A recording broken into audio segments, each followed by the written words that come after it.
आज हम बात करेंगे राजस्थान उपचुनाव के नतीजों की, जहां भाजपा ने ऐतिहासिक प्रदर्शन करते हुए अपनी शानदार जीत दर्ज की है। यह जीत न केवल भाजपा के लिए बल्कि प्रधानमंत्री नरेंद्र मोदी की नीतियों और राजस्थान सरकार के कार्यों के लिए जनता का मजबूत समर्थन है। भाजपा की जीत राजस्थान में हुए उपचुनाव में भाजपा ने 5 सीटों पर कब्जा कर नया इतिहास रच दिया।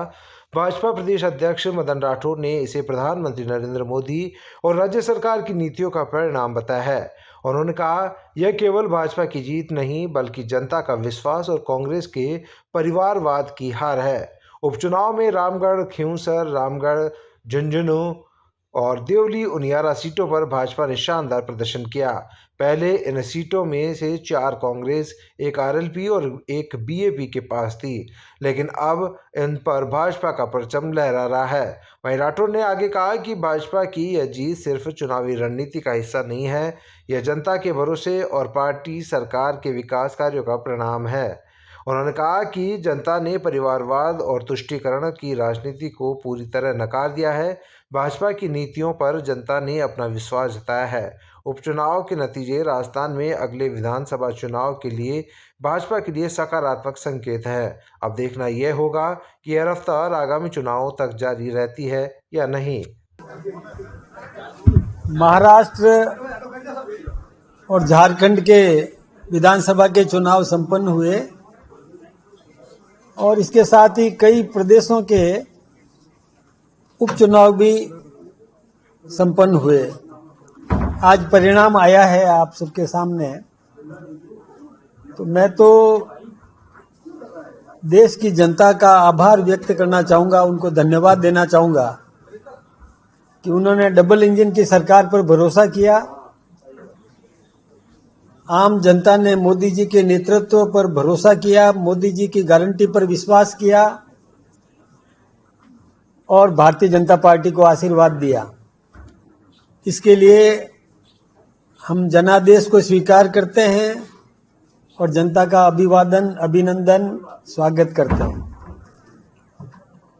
अब हमारे ऊपर जवाबदारी बड़ी है। हम जन अपेक्षाओं के अनुरूप काम करेंगे। जो राजस्थान और भारत सरकार ने बजट में जो घोषणाएं की है उनको हम निश्चित रूप से समय पर पूरा करेंगे। जहां तक आप पूछना चाहेंगे राजस्थान के उपचुनावों की, तो हमारे सम्माननीय मुख्यमंत्री जी ने और पार्टी के सभी कार्यकर्ताओं ने छोटे से छोटा और बड़े से बड़ा अपनी पूरी सामर्थ्य का उपयोग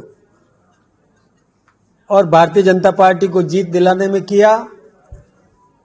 राजस्थान सरकार के बजट, केंद्र सरकार के बजट को आम जनता तक पहुंचाने में हमारे कार्यकर्ताओं ने भी योगदान दिया और यही कारण है कि जनता का हमें आशीर्वाद मिला।